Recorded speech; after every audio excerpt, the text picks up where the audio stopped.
Las autoridades colombianas expulsaron el lunes a 59 venezolanos acusados de perpetrar actos vandálicos durante las protestas contra el gobierno de Iván Duque. Los extranjeros serán entregados a las autoridades venezolanas en San Fernando de Atabapo, una zona fronteriza poco transitada al suroeste. Colombia está abierta a los extranjeros de bien, a los extranjeros que quieran aportar, que quieran disfrutar este país. Es así que nosotros trabajamos. Según las autoridades migratorias, desde el inicio de las protestas el jueves han sido expulsados 61 extranjeros, un peruano y 60 venezolanos que no podrán volver a Colombia en 10 años. También se impidió el ingreso al país de un chileno y un venezolano que, según información de inteligencia, querían afectar la tranquilidad y seguridad del país. La policía detuvo a 29 venezolanos que ignoraron los toques de queda decretados en Bogotá y Cali, tras disturbios surgidos durante las protestas contra el gobierno. El llamado paro nacional del 21 de noviembre reunió a cientos de miles de colombianos que protestaron contra las políticas sociales, económicas y de seguridad de Duque. Ya estamos de regreso con más de su programa Panorama Internacional.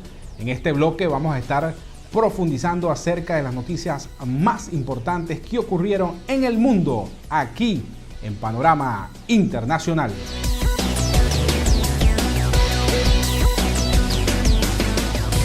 El presidente mexicano López Obrador justifica el asilo político de Evo Morales.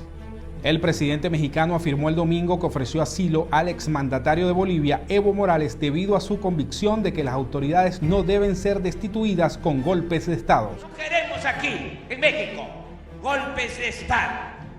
No queremos la imposición mediante la fuerza.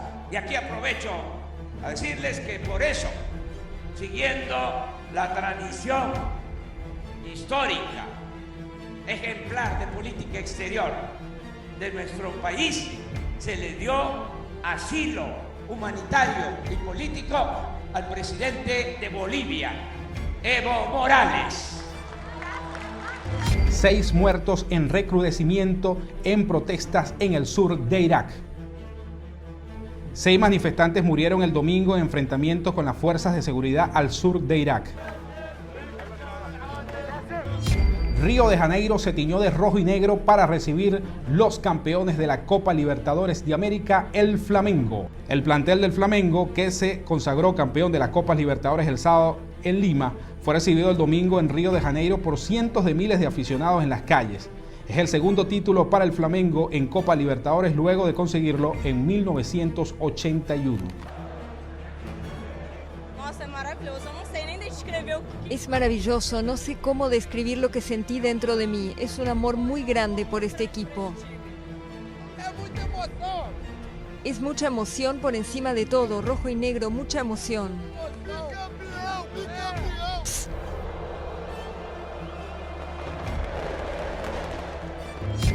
Sebastián Piñera anuncia ley para que los militares protejan las instituciones públicas en Chile. El presidente de Chile, Sebastián Piñera, anunció el domingo que enviarán al Congreso el proyecto de ley para que militares protejan infraestructuras públicas sin la necesidad de decretar estado de emergencia ante una policía debilitada por la crisis social que golpea al país. Vamos a enviar al Congreso Nacional un proyecto de ley que va a permitir a nuestras Fuerzas Armadas, sin necesidad de establecer estado de excepción constitucional, sin necesidad de restringir las libertades y los derechos de los ciudadanos, poder colaborar en la protección de la infraestructura crítica de nuestro país. Bolivia promulga ley para celebrar elecciones sin Evo Morales. La presidenta interina de Bolivia, Yanine Áñez, promulgó el domingo la ley para convocar a nuevas elecciones generales y que excluyen al exilado exmandatario Evo Morales de las próximas contiendas. En un acto en la sede de gobierno, Áñez firmó el llamado régimen excepcional y transitorio para la realización de elecciones generales, que fue aprobado de forma unánime el sábado por el Congreso bicameral.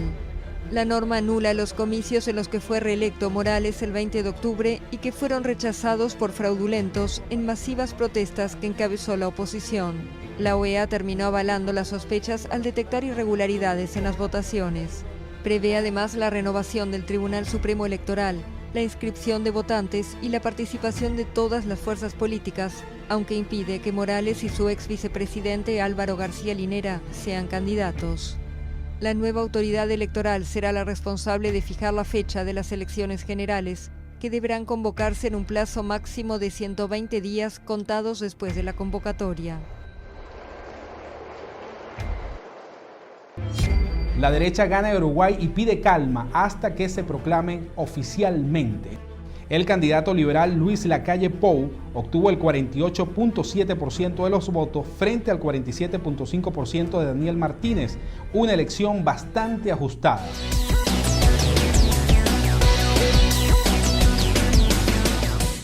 Estas fueron las noticias más importantes que ocurrieron esta última semana en el mundo, aquí en Panorama Internacional. Vamos a hacer nuestra segunda pausa y al regreso vamos a estar profundizando acerca de la crisis que se está viviendo en Colombia. Así que ya regresamos con más de su programa Panorama Internacional.